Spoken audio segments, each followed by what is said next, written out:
Now that the AFL trade period is done, let's give you my revitalised AFL 2025 ladder prediction. In 18th, I have Richmond. I had them in 17th a few weeks ago, but the reality is, looking at it now, we've just got no one. 17th is the Eagles. They brought in good players, but losing Barras and some key players too, it's not looking too good. In 16th, I've got Melbourne. No endeavour in the trade period and still off-field issues. I think they're going to go further down the ladder. The team I originally had in last a few weeks ago shoots up to 15th now, which is North Melbourne, who I thought had a fantastic trade period, pairing up the youth with the old, and I think it's going to go pretty well. They could be higher, but I just didn't want to do it. You're going to hate me, Essendon fans. I have you in 14th, an awful trade period, and I'm just not sure about what's going on at your club. And Carlton fans, you're going to hate me too, because I've got you falling down way down the ladder in 13th. You did get some good draft picks, but you lost some key players, and I'm not sure about what's going on with your list. Adelaide for me shoots up the ladder after this trade period. Not that high though. I still have them in 12th, but I think they'll have a good season. In 11th is St Kilda. Lost some key players, but they brought McRae in, who I think they need. I had this team in the 8th literally a minute ago, but in 10th, I have got the Dogs because they lost so many key players. Bevo just could not play them in the position they wanted. Bailey Smith, Caleb Daniel, Jack McRae. I think they're going to fall a bit. And you're going to kill me, South Australian Port Adelaide fans, but I've got you out of the 8 in 9th place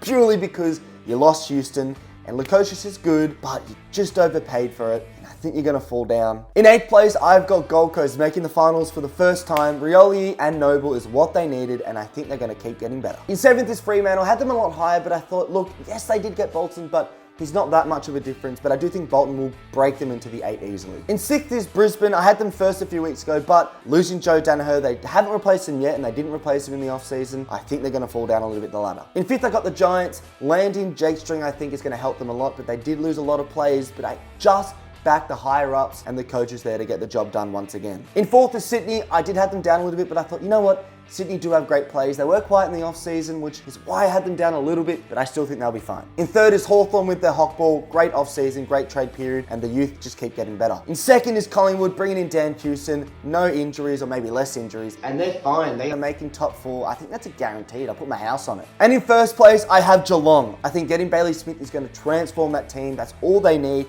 And they're just going to keep strengthening. They're so good in the draft. How could you tip against them? And Geelong fans, I'm biased against you, but I've learnt my lesson now. I've got you coming in 1st place at the end of the home and away season in 2025.